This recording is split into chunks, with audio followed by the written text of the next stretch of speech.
Brasil 24 horas. Quando o senhor soube das denúncias contra André Fidelis?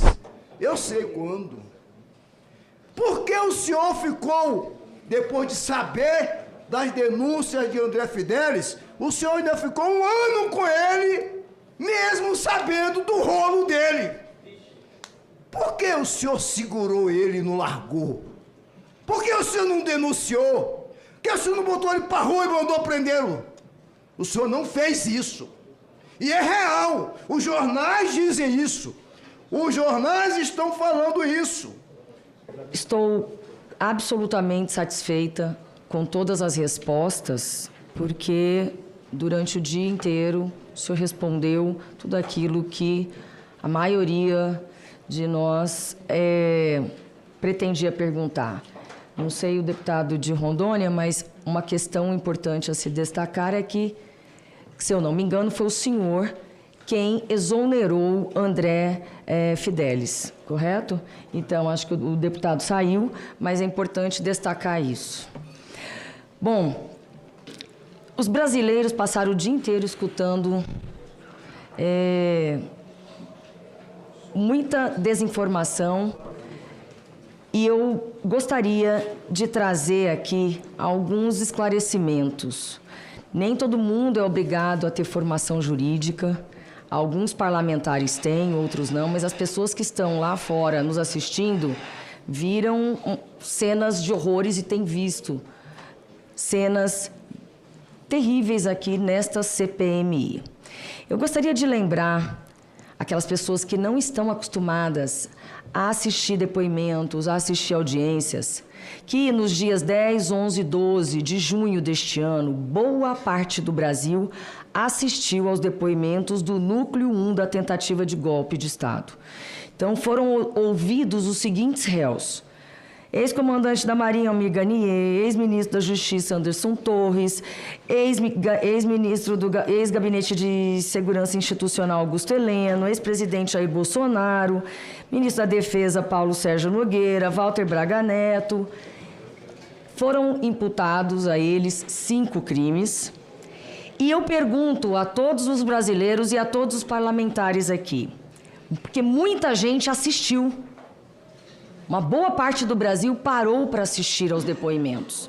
Eu pergunto, alguém viu aqui qualquer um dos 5 ministros da primeira turma do STF injuriar e xingar, em tese, tá? Insultar alguns desses réus?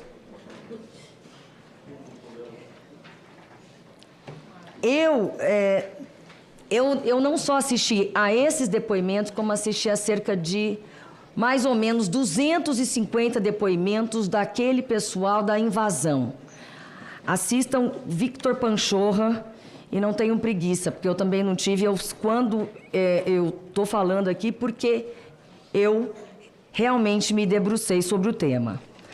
E eu me formei em 2002, mas entrei na faculdade em 98. Eu nunca vi, em primeira instância, em juizado especial, em nenhum tribunal, tanta falta de educação.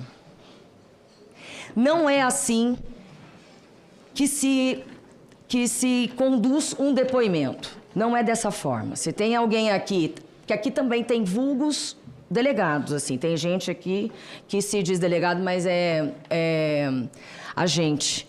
Então, isso acontece também. Então, daí eu já vejo, né, que realmente não vai saber, não passou num concurso para delegado. Então, nunca vi isso na minha vida. E durante os depoimentos, lá no STF, rolou até um clima amistoso. Sorriso, brincadeira. O ministro relator,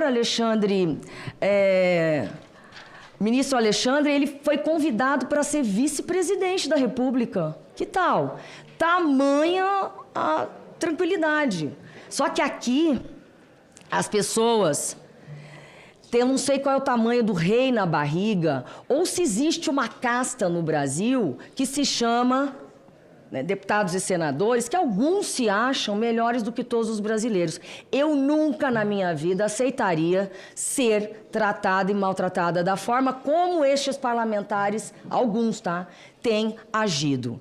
E eu lhe parabenizo porque foi pela primeira vez, não é demérito de nenhum outro depoente, foi a primeira vez que alguém se colocou e se posicionou e determinou que seja respeitado. Por quê? Porque aqui, eu não estou aqui de advogada de defesa de Vossa Senhoria, porém o senhor já é réu neste processo? Mas os inteligentes aqui acham que é. Não é réu, não transitou em julgado. Nem Bolsonaro é possível acusar ainda, porque nem houve o trânsito em julgado. E mesmo depois, na execução da pena, nenhum juiz tem o direito de adjetivar dessa forma. Então, juiz não pode insultar, não pode injuriar, delegado não pode injuriar, e muito menos parlamentar. Tem entendimento no STF sobre isso e, enfim, meu tempo não vai permitir, mas eu sei que o presidente vai me dar bastante tempo porque eu estou merecendo. Bom,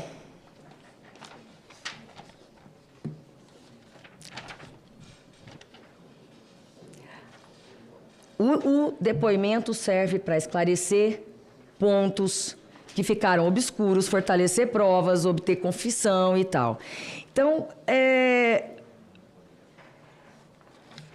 aqui parece que tudo está sendo feito completamente fora de tudo o que a gente já ouviu e já aprendeu acerca de direito, acerca de processo.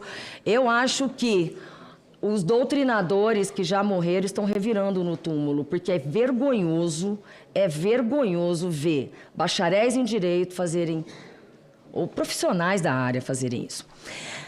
Doutor Stefanuto, em 24 de 10 de 2024, eu recebi um ofício do presidente do PROCON do Mato Grosso do Sul, doutor Rosemar de Matos, com inúmeras denúncias sobre descontos indevidos lá no Mato Grosso do Sul.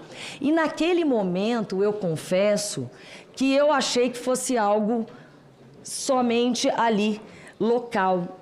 E 24 de outubro de 2024, eu entrei em contato com o doutor Alessandro Stefanuto e encaminhei para ele um número considerável de denúncias.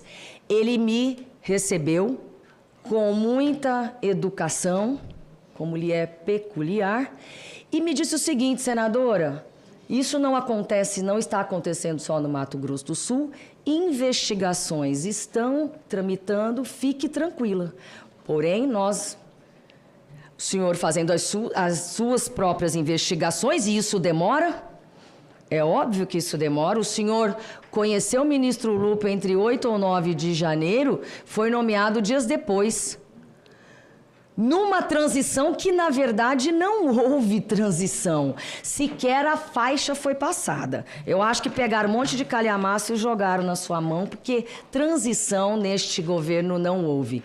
Imagine você cair de paraquedas no meio de um drama, de um escândalo desse. Você precisa ter um mínimo de responsabilidade. E o senhor me deixou tranquilo e disse agora novamente que só soube que a Polícia Federal havia terminado pelo menos a primeira fase da Operação Sem Desconto naquela data. Por quê?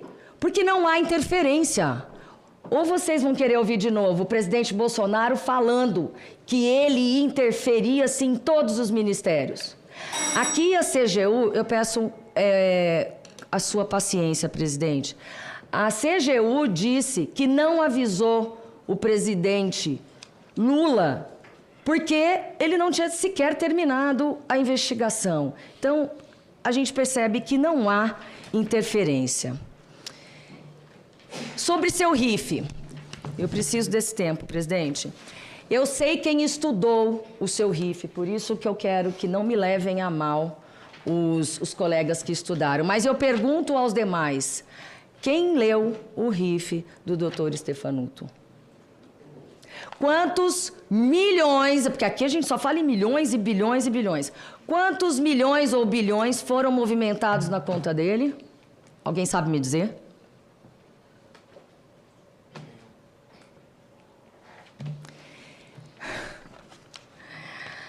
Bom, tudo o que foi identificado, ninguém leu o teu RIF, ninguém estudou, ninguém sabe que foi o senhor que exonerou o André. O seu RIF é absolutamente compatível com os seus proventos.